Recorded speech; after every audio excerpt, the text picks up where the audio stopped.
The Fleet Returns, The Story Behind The Fleet Mooring, 1805, by John William Constable-Turner. In the misty docks of Portsmouth, in the autumn of 1805, there stood a young artist, John William Constable-Turner, a lesser-known cousin to both John Constable and J.M.W. Turner, two of the most acclaimed artists of their generation. While his cousins found fame in capturing the English countryside and the sublime power of the sea, Constable-Turner's own work lay somewhere in between, his love for nature matched only by his admiration for the grandeur of naval warfare. The year 1805 was a time of both tension and triumph in England. The nation had been embroiled in conflict with Napoleonic France for years, and the looming threat of invasion lay heavy on every English heart. But hope was soon renewed, for news had reached the country. Admiral Horatio Nelson had led the British fleet to a decisive victory at the Battle of Trafalgar, crippling Napoleon's ambitions at sea. Constable-Turner, eager to witness history, made his way to Portsmouth, where the battered fleet was soon to return. He stood along the dockside, sketchbook in hand, eyes scanning the horizon for the familiar sight of tall masts and white sails. As the British battle fleet emerged from the fog, the scene before him was both majestic and sorrowful. The fleet, led by HMS Victory, moved slowly into the harbour. These were the very ships that had crushed the combined might of the French and Spanish navies, but at a terrible cost. Nelson, England's beloved hero, had fallen in the heat of battle, and though his fleet returned victorious, the mood among the sailors and officers was sombre. The Fleet Mooring, 1805, the painting that would soon spring from Constable-Turner's imagination, began to take shape in his mind. His hands worked furiously to capture the moment, the torn sails, still bearing the marks of battle, the weathered wood of the ships, scarred by cannon fire, the flickering light of lanterns on the decks as dusk fell over the sea. He sketched the soldiers standing at attention, weary but proud, their eyes cast downward in silent remembrance of their fallen leader.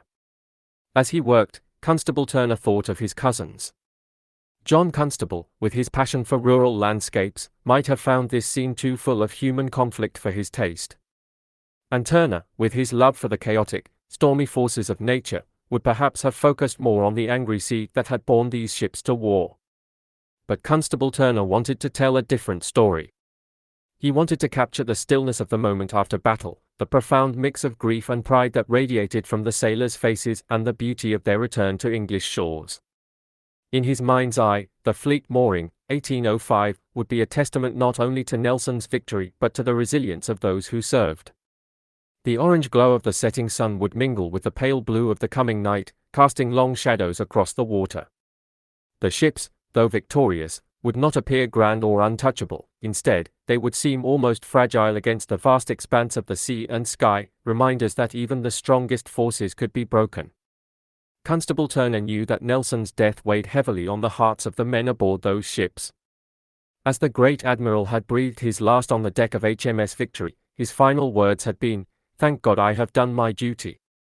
These words, passed from sailor to sailor, echoed in the silence of their return.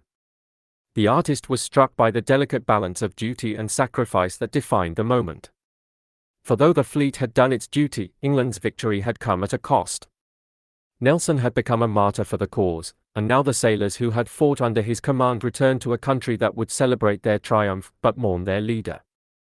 For days after the fleet's arrival, Constable-Turner sketched and painted by the dockside, capturing every nuance of the scene. The flickering lanterns, the dark clouds creeping over the horizon, the seagulls circling above the masts, all of these details were folded into his composition.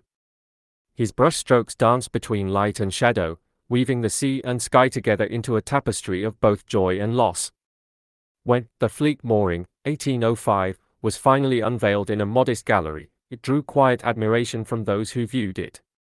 The painting was not as bombastic as some of Turner's seascapes, nor as tranquil as Constable's pastoral scenes.